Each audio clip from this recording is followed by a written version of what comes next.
नमस्कार विद्यार्थी मित्रांनो, टीईटी परीक्षेत विचारल्या जाणाऱ्या नाणी आणि नोटा या घटकावरचे प्रश्न आज आपण बघणार आहोत। दरवर्षी या घटकावर प्रश्न विचारला जातो। मागच्या वर्षी आलेला प्रश्न बघूया। 2024 ला आलेला प्रश्न, 1300 रुपये रकमेत 50 रुपयाच्या नोटांच्या 3/4 पट नोटा 20 रुपयांच्या आहेत, तर कोणत्या नोटा कितीने अधिक आहेत असा प्रश्न विचारला आहे। जनरली आपण या ठिकाणी एक्स वाय मांडतो, समीकरण बनवतो आणि उत्तर काढण्याचा प्रयत्न करतो। 2-3 मिनिटं जातात पण उत्तर काही येत नाही, तर यासाठी आपण शॉर्टकट पद्धत बघूया। तत्पूर्वी तुम्ही जर चॅनलवर नवीन असाल तर सर्वात आधी चॅनलला सबस्क्राइब करा आणि हा व्हिडिओ जास्तीत जास्त मित्रांना शेअर करा। आपल्याला विदिन मिनिटांमध्ये उत्तर कसं काढता येईल, जेव्हा असा प्रकारचा प्रश्न दिलेला असतो, नोटांची पट दिलेली असते आणि आपल्याला नोटांची संख्या विचारली असते, तेव्हा आपल्याला एक फॉर्म्युला वापरता येतो बघा। तो बघूया कोणता येतो। आता या ठिकाणी आपल्याला मोठ्या नोटांची संख्या जर का काढायची असेल तर काय करावं, जी एकूण रक्कम दिली आहे ती एकूण रक्कम वर घ्या, बरोबर लिहूया आपण या ठिकाणी एकूण रक्कम छेदस्थानी मोठी नोट अधिक लहान नोट आणि गुणिला जी पट दिलेली आहे ती पट या ठिकाणी घ्यायची आहे। बस एवढंच करायचं आहे। हे कॅल्क्युलेशन आपण केलं की आपल्याला आपल्या प्रश्नाचं उत्तर मिळणार आहे। या ठिकाणी मोठी नोट कोणती कळते आपल्याला, 50 रुपयाची नोट आहे एक आणि 20 रुपयाची आहे। यापैकी मोठी नोट कोणती एवढं आपल्याला नक्कीच कळणार। बघा, एकूण रक्कम दिलेली आहे 1300, मोठी नोट आहे 50 रुपयाची अधिक लहान नोट आहे 20 रुपयाची आणि पट किती आहे 3/4 मध्ये 3/4 ने आपण गुणूया। आता 4 ने भाग दिला बघा, 4 × 4 4 × 5 20। मग कसं होणार बघा, 1300 भागिला 50 अधिक 5 × 15 म्हणजेच 1300 भागिला 65। आता भागायचं आपल्याला 65 निश्चित सुद्धा आणि वर्षाने घेतलं म्हणजे 20। मोठ्या नोटांची संख्या 20, मोठी नोट कोणती आहे 50, म्हणजेच 50 रुपयाच्या 20 नोटा या ठिकाणी आहेत, हे आपल्याला कळलं। आणि तो काय म्हणतोय आता, 50 रुपयाच्या 3/4 पट नोटा 20च्या आहेत। मग आता 50 रुपयाच्या किती नोटा आहेत 20 आहेत, मग 20 ची 3/4 पट किती येणार, 4 × 4 4 × 5 20 5 × 15 म्हणजे 15 नोटा कोणाच्या आहेत तर 20 रुपयाच्या आहेत। बघा, आता 50 रुपयाच्या नोटा आल्या तुमच्या 20 आणि 20 रुपयाच्या नोटा आल्या तुमच्या 15। अशा पद्धतीने ती विगतवारी। आता प्रश्न बघूया। आता प्रश्न काय म्हणतोय, तो प्रश्न म्हणतोय की कोणत्या नोटा कितीने अधिक आहेत। आता 50च्या नोटा 20 आहेत आणि 20च्या नोटा 15 आहेत, म्हणजेच आपल्याला असं म्हणता येईल की 50च्या नोटा 5 ने अधिक आहेत, बरोबर की नाही। फरक किती यायचा 5चा, म्हणजे 5 नोटा जास्त आहेत 50 रुपयाच्या। मग पर्याय क्रमांक 1 आपल्या या ठिकाणी उत्तर असणार बघा, 50 रुपयाच्या 5 ने अधिक आहेत। 50 रुपयाच्या नोटा 5 ने अधिक आहेत आणि 20च्या 15 आहेत आणि 50च्या 20 आहेत, मग 5 जास्तच आहेत की नाही। त्या पद्धतीने आपलं उत्तर या ठिकाणी काढता येतं। लक्षात घ्या मित्रांनो, या ठिकाणी हा प्रश्न पुढच्या वर्षी रिपीट होऊ शकतो, कारण नाणी नोटांचे प्रश्न टीईटी मध्ये रिपीट झालेले आहेत। पुढच्या प्रश्नात आपल्याला कळेल ते। तर यावर्षी तुम्हाला कोणत्या नोटा कितीने अधिक आहेत असा प्रश्न विचारलाय, असाच प्रश्न असणार। त्या ठिकाणी तुम्हाला 50 रुपयाच्या नोटा किती ते विचारतील किंवा 20 रुपयाच्या नोटा किती ते विचारतील। पट या ठिकाणी कधी कधी या नोटांची किंमत बदललेली असेल आणि पट बदललेली असेल, त्यासाठी मात्र आपल्याला हे सूत्र कायम असणार आहे।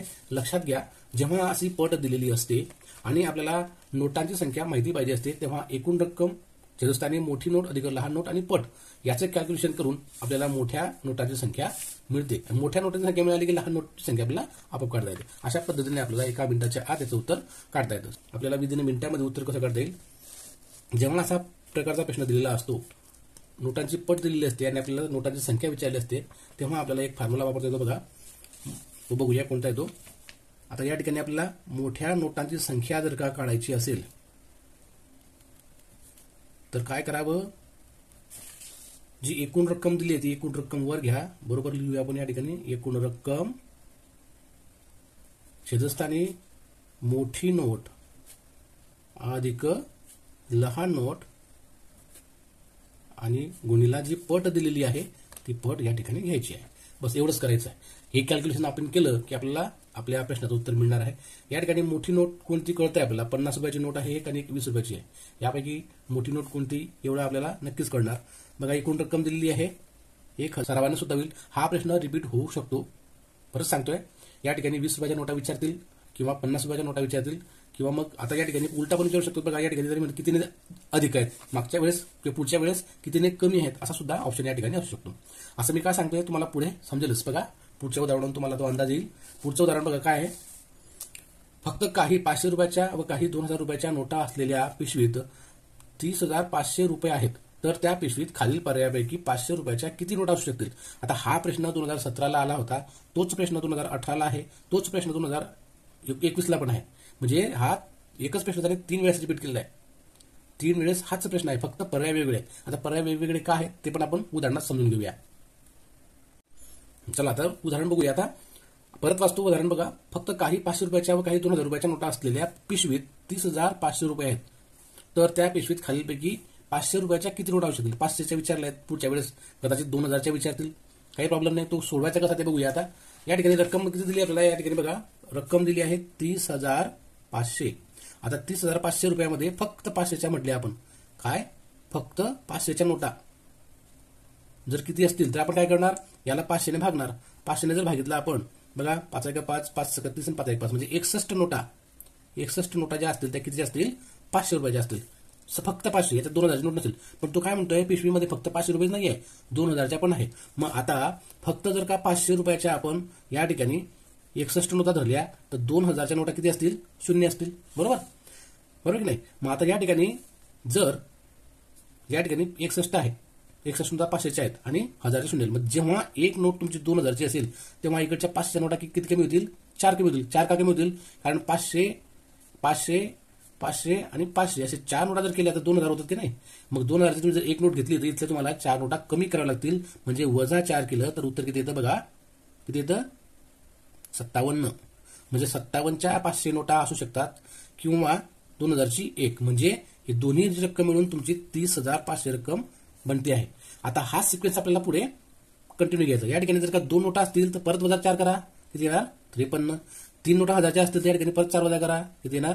49. 4 नोटा असतील 2000च्या तर आपण परत इथून काय करू? 4 वजा करू, किती येणार? ते 45. अशा पद्धतीने या 61 नोटांमधून 4 4 4 4 वजा करत चला. इकडे 2000च्या तुम्हाला नोटा पण मिळतील, या ठिकाणी 500च्या पण मिळतील.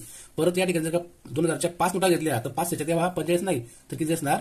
41. कारण प्रत्येक वेळेला आपल्याला 4 वजा करायचा आहे. 4 का वजा करायचा आहे? कारण 500च्या 4 नोटा जर असतील त्याची रक्कम किती रक्कम होती?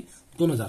इथं 2000ची नोट तुम्ही टाकली म्हणजे इथं तुम्हाला 4 कमी करावे लागतील. अशा पद्धतीने या ठिकाणी 6 जर नोटा असतील 2000च्या तर या ठिकाणी 4 वजा केल्यानंतर किती येतात?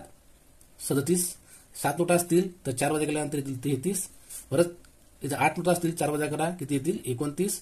परत इथं 9 नोटा जर घेतल्या 1000च्या येतील 4 वजा केल्यानंतर 25. अशा पद्धतीने हे पर्याय जोपर्यंत 500ची एक नोट येत नाही वजा करत करत या ठिकाणी शेवटी एक ऑप्शन येईल आणि या ठिकाणी 500च्या तुमच्या 15 नोटा येतील.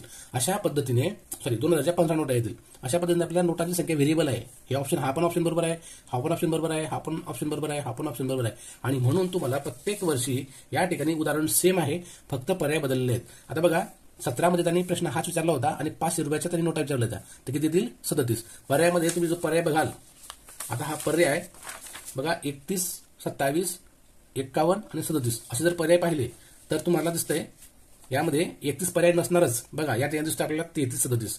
कारण वजा 4 जर केलं गेलं तर आपण 61 मधून 4 वजा करतोय. म्हणजेच ह्या पर्यायामध्ये 37 तुम्हाला पर्याय दिसतोय का? हा बघा पर्याय दिसतोय, म्हणून 4 उत्तर बरोबर आहे. नंतर 2018ला हाच प्रश्न फक्त पर्यायामध्ये त्याने नोटा बदलल्या. बघा या ठिकाणी 25 हा पर्याय आपला आलेला आहे, या ठिकाणी 25च्या नोटा आहेत. 2021ला पण हा प्रश्न रिपीट झाला आहे आणि 49 पर्याय बघा या ठिकाणी 49 नोटा आपल्या आल्या होत्या. अशा पद्धतीने वापरा फक्त ट्रिक्स. हा प्रश्न परत रिपीट होऊ शकतो आणि हास्यास्पद गोष्ट अशी आहे बघा 3 वेळा प्रश्न रिपीट झालेला आहे. प्रश्न तोच आहे, रुपये पण तेच आहे आणि उत्तर देताना पर्याय सुद्धा तोच आहे, चौथा.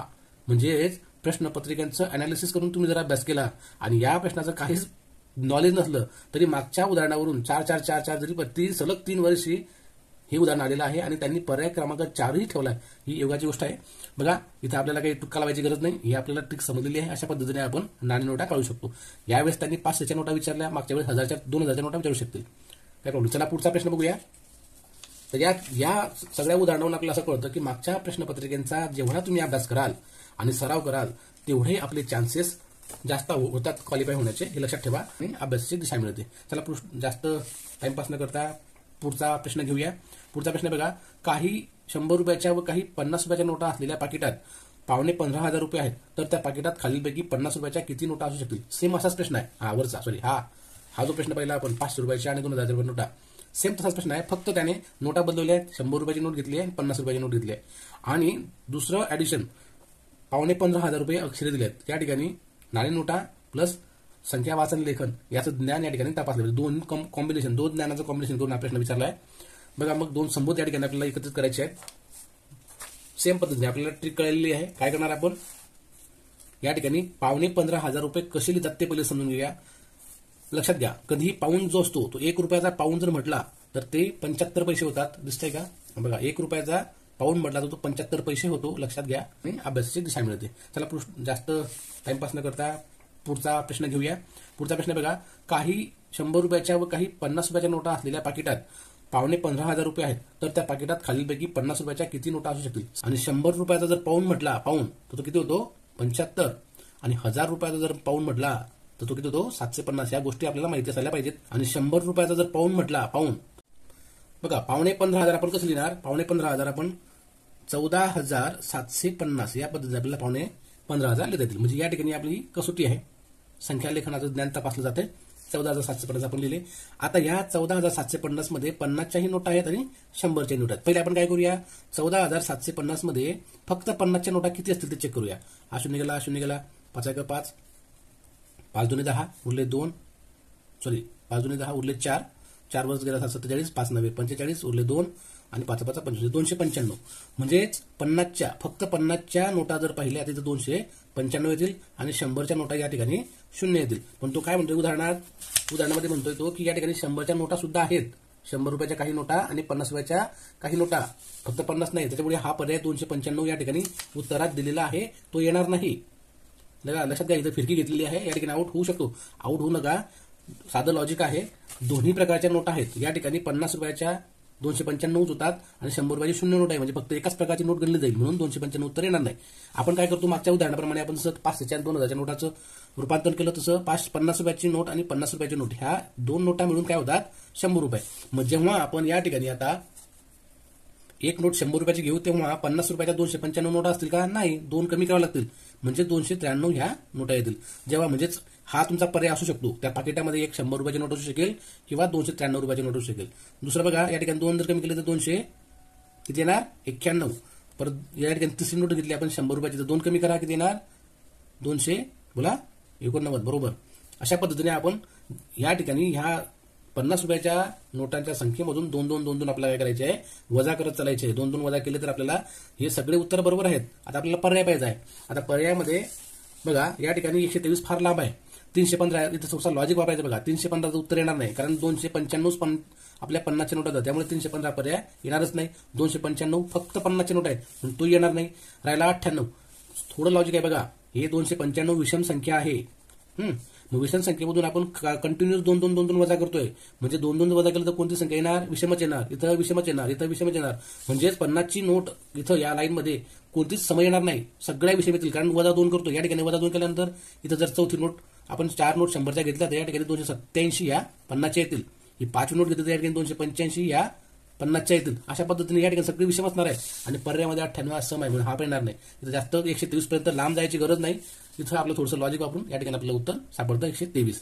आता पुढच्या वेळेस हा प्रश्न सुद्धा रिपीट होऊ शकतो आणि दिलेल्या पर्यायापैकी कोणतंही उत्तर या ठिकाणी राहू शकतं. जसं या ठिकाणी या 500च्या आणि 2000चा प्रश्न जसा वारंवार रिपीट झाला आहे, तसा हा प्रश्न सुद्धा वारंवार रिपीट होऊ शकतो. अशा पद्धतीने नाणी नोटा या घटकावर आतापर्यंत या 3 प्रकारचे प्रश्न विचारले गेले आहेत. हेच प्रश्न आलटून पालटून असतात आणि तुम्हाला आता आयडिया कळाली असेल की नाणी नोटा कशा करायच्या. फक्त नोटांचं परस्पर रूपांतर करा. अशा पद्धतीने एकूण नोटा किती असतील ते काढा आणि 50चं कन्व्हर्शन करून या ठिकाणी 2 50च्या नोटा म्हणजे 100 2 2 वजा करा. मागच्या उदाहरणात आपण काय पाहिलं होतं? मागच्या उदाहरणात आपण 500 रुपयाची नोटा पाहिल्या होत्या. या ठिकाणी 500 रुपये आणि 2000 म्हणजे किती? 5,000 नोटा म्हणून आपण त्या दिलेल्या रकमेतून एकूण किती रक्कम होते? 500 रुपयाची किती नोटा होतात ते नोटातून आपण 4 वजा करत दिले. अशा पद्धतीने फक्त कन्व्हर्शन करा आणि हे उदाहरण सोडा. आता याचा प्रॉपर ट्रॅक आपल्याला कळलेला आहे. 1 मिनिटाच्या आत आपल्याला याचं उत्तर काढता येतं. आता आपण पुढचा घटक घेऊया, अपूर्णांक. बघा अपूर्णांक या घटकावर सुद्धा ईटीमध्ये प्रश्न विचारले जातात. त्या अपूर्णांकाचे 2 उपघटक आहेत. एक आहे तो अपूर्णांकाचा लहान मोठेपणा आणि अपूर्णांक दिलेल्या आकृतीचा किती भाग रंगवलेला आहे किंवा दशांश अपूर्णांक हे घटक आहे.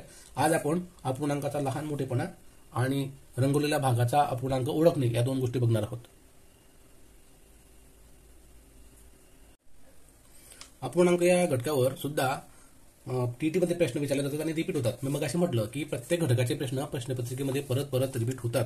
हा सुद्धा प्रश्न 3 वेळा आलेला आहे बघा. 2017ला आलेला प्रश्न, 2018ला आलेला प्रश्न आणि 2021ला प्रश्न तोच आहे.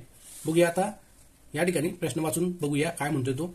विशिष्ट रकमेच्या 718 पट रक्कम वेदला किंवा 205 पट रक्कम आलोकला किंवा 308 पट रक्कम सानियाला दिली किंवा 611 पट रक्कम वीणाला दिली असं असेल तर अनुक्रमे सर्वात कमी आणि सर्वात जास्त रक्कम कोणाला मिळेल. ऍक्च्युली या ठिकाणी शाब्दिक उदाहरणाचं उपयोजन केलं आहे. या ठिकाणी त्यांना विचारायचं काय, सर्वात लहान अपूर्णांक कोणता आहे आणि सर्वात मोठा अपूर्णांक कोणता आहे. थोडक्यात चढता क्रम सुद्धा ते पुढे विचारू शकतात, पण या ठिकाणी सर्वात लहान अपूर्णांक आणि सर्वात मोठा अपूर्णांक त्यांनी आपल्याला विचारलाय. डायरेक्ट अपूर्णांक न देता त्यांनी शाब्दिक उदाहरणात याचं उपयोजन केलंय. बघा शॉर्टकट ट्रिक. या ठिकाणी बेसिक सांगण्याच्या भानगडीत पडणार नाही, कारण बेसिक नियम आपल्याला बरेच माहिती असतात. छेद समान असताना अंश जर का तुमचा जास्त असेल किंवा अंश सारखा असताना छेद तुमचा असा असेल, त्या पद्धतीने नियम लक्षात ठेवायला पण किचकट असतात आणि कधी कधी परीक्षेमध्ये आपल्याला ते आठवत नाहीत. आपल्याला त्या भानगडीत पडायचं नाही. कमी वेळेत आपल्याला सोप्या पद्धतीने उत्तर कसं काढतात ते आपण बघूया. आता या ठिकाणी आपण नावं लिहून घेऊया. बघा वेदची रक्कम किती आहे, 718 पट. नावं का लिहितोय, कारण पर्याय आपल्याला नावाप्रमाणे दिले. या ठिकाणी अपूर्णांक दिलेले नाहीत, नावं दिलेली आहेत, सर्वात मोठं सर्वात लहान अशा पद्धतीने आपण त्यामुळे नावं लिहितोय. आणि पुढचा आहे बघा आलोकला. जो आलोक आहे त्या आलोकला आहे रक्कम 205 पट. 308 जी रक्कम आहे ती आहे सानियाला आणि 611 जी रक्कम आहे ती वीणाची आहे. ओके, म्हणजे थोडक्यात काय, आता याचा आपल्याला लहान मोठेपणा ठरवायचा आहे. तर लहान मोठेपणा ठरवताना सोपी आधी आयडिया सांगतो. जसं आपलं हार्ट असतं, हार्टचा शेप लक्षात ठेवा. फक्त 7/18 आणि 2/5 या दोन अपूर्णांकांमध्ये आपण पहिली तुलना करूया. तुलना करताना नियम काही ठेवायचे लक्षात गरज नाही, फक्त गुणाकार कसा करतो लक्षात घ्या. हार्ट शेप बनवा. हा 5 आणि हा 7 किती आलं, 7×5 35 आणि 8 आणि 2 किती आलं, 8×2 36. आता मला सांगा 35 मोठा का 36 मोठा. ऑब्व्हियसली 36 मोठा असणार आहे, म्हणजे हा पूर्णांक मोठा आहे, याला उडवा. मग 2/5 आणि पुढचा पूर्णांक घ्या 3/8, याची तुलना करा. तशीच तुलना करा. 8×2 16, 3×5 15. कोणता मोठा आहे, 16 मोठा आहे 15 पेक्षा. ऑब्व्हियसली 2/5 तुमचा मोठा असेल, याला उडवा. चला पुढे जा. 2/5 आणि आता कोणता राहिला आहे पुढचा पूर्णांक 611, यांची तुलना करा.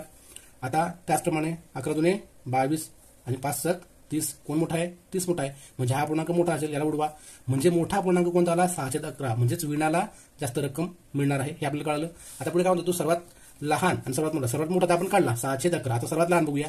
तसंच करायचं बघा. 718 आणि 205 यांची तुलना करा. 7×5 35, 8×2 36.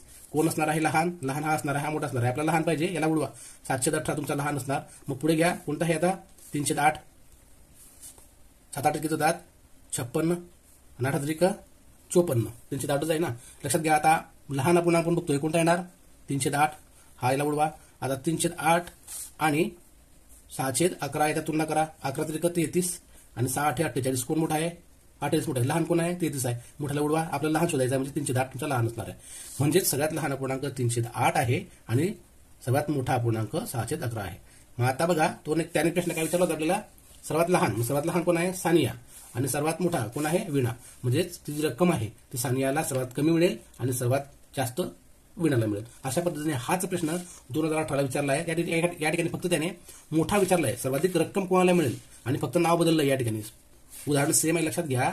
2017चा प्रश्न जसाचा तसा 18ला विचारला आहे आणि फक्त रक्कम पण तीच ठेवली आहे. या ठिकाणी आलोकच्या ऐवजी फक्त विजय नाव घेतलेलं आहे आणि पर्यायामध्ये विजय नाव ठेवलेलं आहे. बघा, सर्वाधिक रक्कम कोणाला मिळेल आपण सोडलेलं आहे. बघा या ठिकाणी वीणाच्या आलोक आणि विजय. उत्तर काय असणार आपलं, वीणाला सगळ्यात जास्त मोठा पूर्णांक तो आहे की नाही, म्हणून आपलं उत्तर वीणा असणार आहे.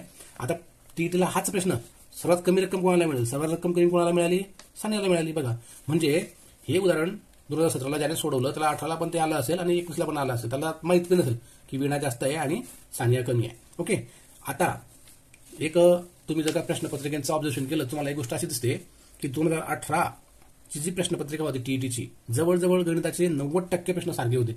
म्हणजेच आता सुद्धा तुम्ही मागील प्रश्नपत्रिकांचा 2013 पासून प्रश्नपत्रिकांचा सराव करा आणि त्याचा अनालिसिस करा. आता पुढच्या वेळेस कोणता प्रश्न होऊ शकतो, असा प्रश्न येऊ शकतो. हा अंदाज आहे. 718, 205, 308, 611 या पूर्णांकाची सर्वात मोठ्या व सर्वात लहान पूर्णांकाची बेरीज. आता सर्वात मोठा पूर्णांक सर्वात लहान पूर्णांक काढलेला आहे आपण या ठिकाणी. बघा, याची आपण बेरीज करून डायरेक्ट उत्तर काढू शकतो.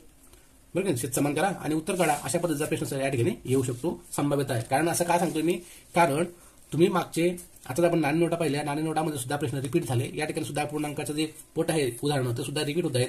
हाच प्रश्न ते असा फिरून विचारू शकतात.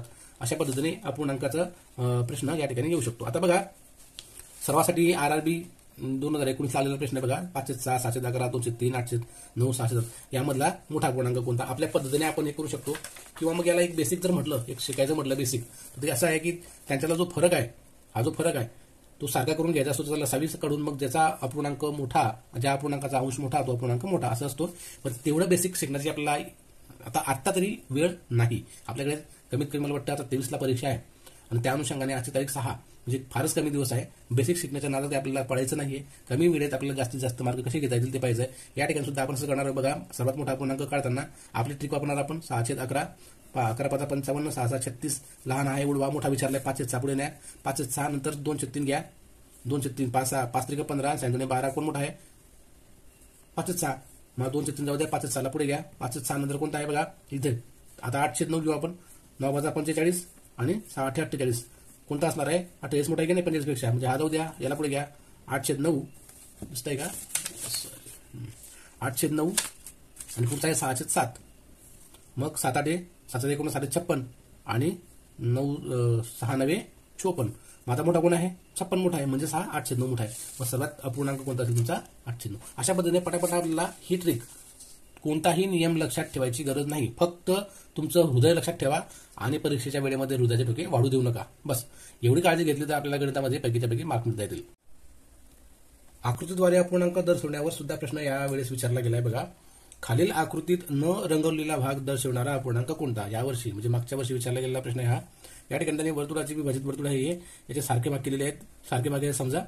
आता जेव्हा असा प्रश्न विचारला असतो तेव्हा त्या आकृतीचे एकूण किती भाग आहेत ते मोजायचे. त्याला काउंट करूया बघा. 1 2 3 4 5 6 7 8 9 म्हणजे एकूण 9 भाग आहेत. म्हणून आपण काय करणार 9 लिहून टाकूया आणि मग आता प्रश्न बघूया. न रंगवलेला भाग, आता रंगवलेले किती आहेत ते सोडून द्या. न रंगवलेले मोजा किती आहेत 2, मग ते वर 2 लिहा. म्हणजे छेदस्थानी काय करायचं आहे, जे आकृतीचे जेवढे सारखे भाग केले आहेत एकूण ते खाली छेदस्थानी लिहायचे आणि उरलेले वर आपण काय लिहिणार, त्याने जो प्रश्न विचारला आहे तो. न रंगवलेले किती, तर तिथं न रंगवलेले 2 आहे म्हणून 2 लिहा वर आणि खाली 9 लिहा. म्हणजे 209 हा तुमचा न रंगवलेला अपूर्णांक आपल्याला लिहिल. पर्याय क्रमांक 4 या ठिकाणी उत्तर असणार आहे. किंवा मग अशाच आकृतीमध्ये त्यांनी जर विचारलं रंगवलेल्या, आपण काय करणार एकूण भाग तर आपले 9च आहेत बरोबर. आता रंगवलेला भाग मोजूया, मग 9 आहे म्हणून आपण काय करणार 9 छेदस्थानी लिहिणार पहिले. आता रंगवलेला भाग मोजूया. 1 2 3 4 5 6 7 म्हणजे 7/9 हा जो अपूर्णांक आहे हा काय असणार आहे आकृतीचा रंगवलेला भाग असणार आहे. या ठिकाणी एकच सांगायचे मला, जेव्हा जेव्हा असे प्रश्न येतात तेव्हा एकूण भाग मोजून घ्या, ते छेदस्थानी लिहा आणि जो प्रश्न विचारलेला असेल न रंगवलेला असेल रंगवलेला असेल तर तेवढे भाग मोजून ते वर लिहा आणि जो अपूर्णांक तयार झाला त्याचं उत्तर आपलं पर्यायामधून शोधून गोल करा. बघा आता पुढचा प्रश्न सर्वांसाठी. या ठिकाणी आकृती बघा कशी दिलेली आहे. रंगवलेला भाग दर्शवणारा पूर्णांक कोणता. आता आपण पहिलं काम काय करणार, एकूण सारखे भाग मोजायचे. आता या ठिकाणी बघा 1 2 3 4 5 6 7 8 9 10 11 12 13 14 15 आणि 16 एकूण 16 भाग आहेत. मग आपण काय करणार छेदस्थानी 16 लिहिणार.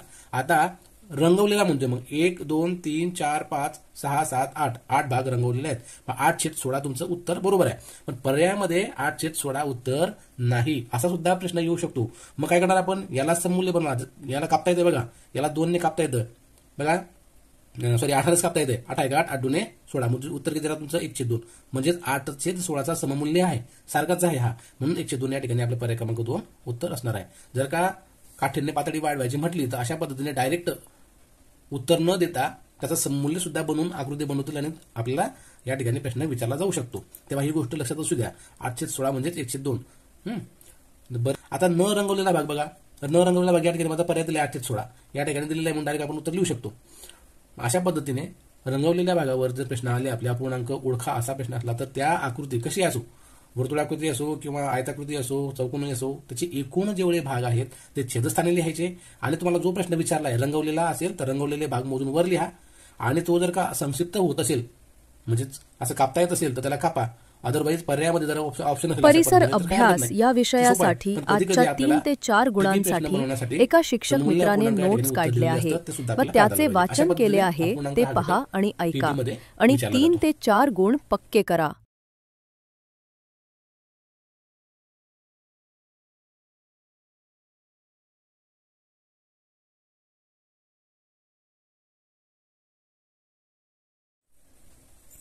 चिंपांझी वानर बिया किंवा कठीण टोचाची फळे फोडण्यासाठी दगडांचा वापर करत. अश्मयुग. हत्यारांमध्ये प्रामुख्याने दगडी हत्यारे मिळतात त्या काळाला अश्मयुग म्हणतात. अश्म म्हणजे दगड. हत्यारे आणि त्यांचा आकार व प्रकार यावरून अश्मयुगाच्या काळाचे 3 कालखंड पाडले जातात. पहिला पुराश्मयुग, दुसरा मध्याश्मयुग आणि तिसरा नवाश्मयुग. आता पुराश्मयुग म्हणजे बघूया. कुशल मानव व ताठ करण्याचा मानव या दोघांनी आघाततंत्राने हत्यारे बनवली. आता आघाततंत्र म्हणजे बघूया काय ते. एक गोटा दुसऱ्या गोट्यावर आपटून दगडाचे छिलके काढणे याला आघाततंत्र म्हणतात. कुशाल मानवाला शिकारीचे तंत्र पूर्णपणे अवगत झालेले नव्हते हे त्याच्या हत्यारावरून आपल्याला कळतं. ताठ करण्याच्या मानवाने दगडाचे छोटे छिलके काढण्यासाठी सांबर शेंगासारख्या वस्तूंचा घण वापरला. प्रगत मानवी संस्कृतीच्या वाटचालीची सुरुवात पुराश्मयुगातच झाली. भारतामध्ये पुराश्मयुगीन हत्यारांचे अवशेष काश्मीरपासून तामिळनाडूपर्यंत विविध ठिकाणी मिळाले आहेत. हे विधान बरोबर आहे. पुराश्मयुगीन मानवाचे अवशेष मात्र भारतात फारसे मिळाले नाहीत हे विधान सुद्धा योग्य आहे. दोघी विधान योग्य आहे. यावर प्रश्न बनू शकतो. हथनोरा या होशंगाबाद जवळील नर्मदा नदीकाठी असलेल्या गावच्या परिसरात अश्मयुत कवटी व खांदाचे हाड मिळालेले आहे आणि हे हाड बहुधा एका स्त्रीचे असावे असा इतिहासकारांचा अंदाज आहे. पदुच्चेरी जवळील परिसरात बालकाची अश्मयुत कवटी सापडलेली आहे. अफगाणिस्तान व श्रीलंका या देशातही पुराश्मयुगीन मानवी अवशेष प्राप्त झालेले दिसतात. पुढे जाऊया. पुढचा मुद्दा. महाराष्ट्रामध्ये पुराश्मयुगीन स्थळे कोणकोणती आहेत ते बघूया. चिरकी नेवासा हे प्रवरा नदीकाठी आहे आणि गंगापूर हे नाशिक जवळ गोदावरी नदीकाठी महाराष्ट्रातलं पुराश्मयुगीन स्थळ आहे. याच्यावर प्रश्न बनतो. बऱ्याचदा येऊन गेलेले आहेत. मध्याश्मयुग बघूया. आता बुद्धिमान मानवाने कुत्रा माणसाला हे आपण मागच्या नोट्समध्ये पाहिलंय. नैसर्गिकरित्या उगवलेले धान्य, कापणी, पशुपालन याची सुरुवात मध्याश्मयुगात झालेली. आता भारतामध्ये मध्याश्मयुगीन ठिकाणे कुठे कुठे आहेत ते बघूया. राजस्थान मधलं बागोर, मध्य प्रदेशमध्ये भीमबेटका, गुजरातमध्ये लांगनाज, महाराष्ट्रामध्ये पाटणे. अशा पद्धतीने बरीच मध्याश्मयुगीन ठिकाणे आपल्याला भारतात सापडतात. हा प्रश्न बऱ्याचदा जोड्या लावा म्हणून विचारला जातो. सेट नेट परीक्षेला बऱ्याचदा विचारला गेलेला आहे. बघूया पुढे. नवाश्मयुग.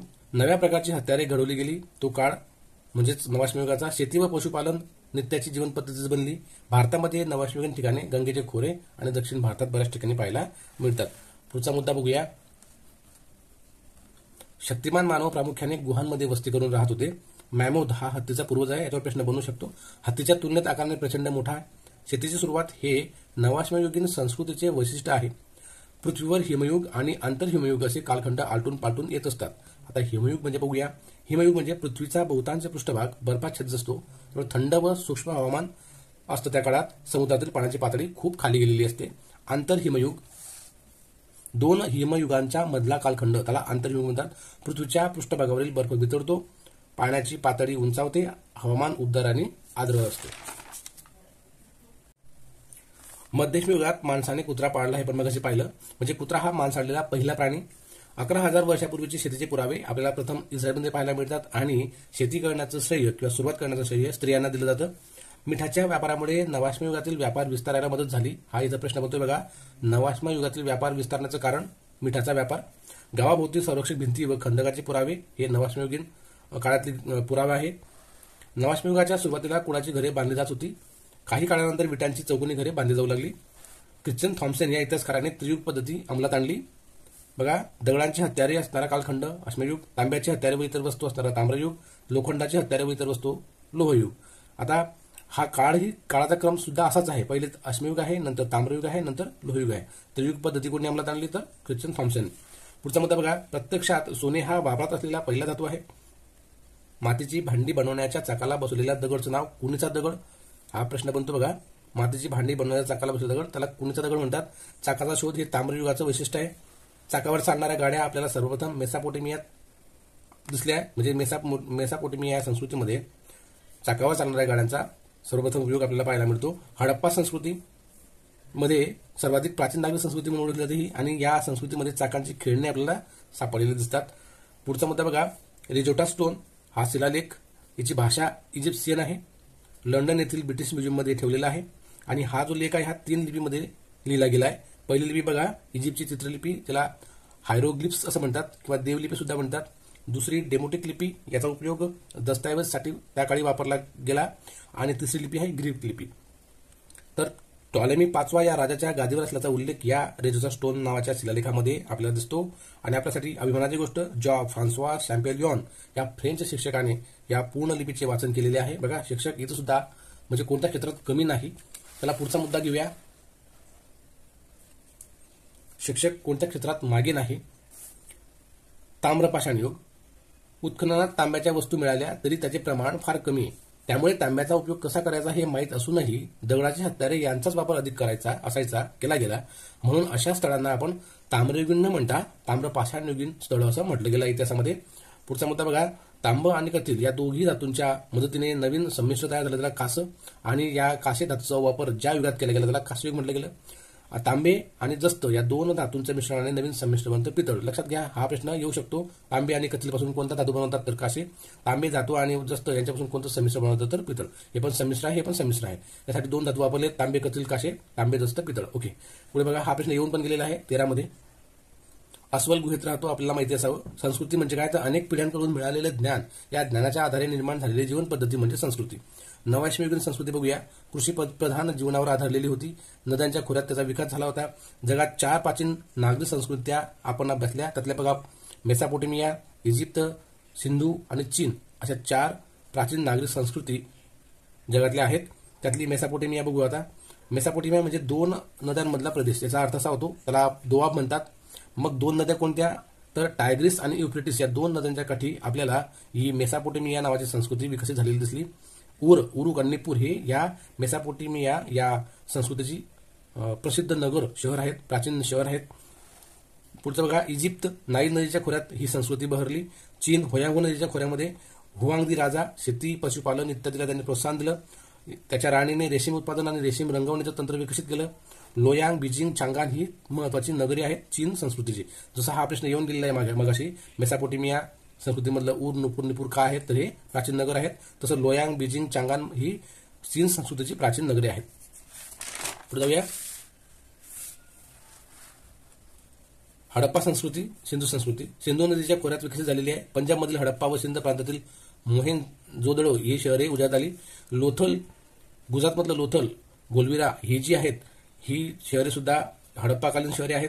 राजस्थानमध्ये कालीबंगन नावाचं शहर आहे. मातृदेवता व पशुपती यांची पूजा करत असावेत. मात्र मंदिराचा आपल्याला त्या ठिकाणी अभाव दिसतो, म्हणजे मंदिर आढळलेले नाहीत. प्रगत नगर रचना, स्थापत्य, एक प्राचीन नागरी संस्कृती ही आपल्याला सिंधू संस्कृतीची वैशिष्ट्ये सांगता येतील. शिकार आणि कुस्ती हे मनोरंजनाचे प्रकार सिंधू संस्कृतीमध्ये असायचे. पुढे बघा आता. सेनात इजिप्तमधला बुद्धिबळासारखा खेळ आहे. बालाक हे तंतुवाद्य आहे. हे मेसोपोटेमिया संस्कृतीच्या संदर्भातलं आहे. उर नगरात 11 तारांचे वाद्य होते, सोन्याचे होते. पुआबी राणीच्या थडग्यातून हे प्राप्त झालेले आहे आणि याची उंची 2.1 मीटर एवढी आहे. त्याला बालाक म्हणायचे. बघा. सारंगी हे तंतुवाद्य होतं. सारंगी कोणतं वाद्य आहे तर तंतुवाद्य आहे. मेसोपोटेमियात नांदलेल्या 4 महत्वाच्या नागरी संस्कृती बघूया आपण आता. सुमेरियन, अकेडियन, बॅबिलियन आणि असिरियन या 4 संस्कृत्या मेसोपोटेमिया नांदलेल्या आहेत. अक्कड सम्राट सार्गनच्या काळात हडप्पा संस्कृती व मेसोपोटेमिया यातील व्यापार भरभरीत झाला. बघा, आपली हडप्पा संस्कृती आणि मेसोपोटेमियाची संस्कृती यांच्यामधला व्यापार वृद्धिंगत झाला जास्त. तर अक्कडचा जो सम्राट सार्गन याच्या काळामध्ये बॅबिलोनचा राजा हम्मुराबी याने प्रजेला लिखित स्वरूपात सुव्यवस्थित कायदा देणारा जगातील पहिला राजा हा होता हम्मुराबी. इजिप्तमधील पिरामिड हा उत्कृष्ट वास्तुरचनेचा नमुना. इमारती पाडण्यासाठी कच्च्या विटा व दगडांचा वापर केला गेला. पपायरस नावाच्या वनस्पतीपासून कागद बनवण्याची कला हा प्रश्न येऊन गेलेला आहे. हडप्पा व मोहेंजोदडो दोन्ही स्थळांचे उत्खनन 1921-22 मध्ये सुरू झाले आणि येथील लिपीचे अजून वाचन करता आले नाही. हडप्पा आणि मोहेंजोदडो म्हणजे सिंधू संस्कृतीच्या चित्रलिपीचे अजूनपर्यंत वाचन झालेले नाही. जेव्हा हे वाचन होईल तेव्हा अजून प्रकाश आपल्या या सिंधू संस्कृतीवर पडणार.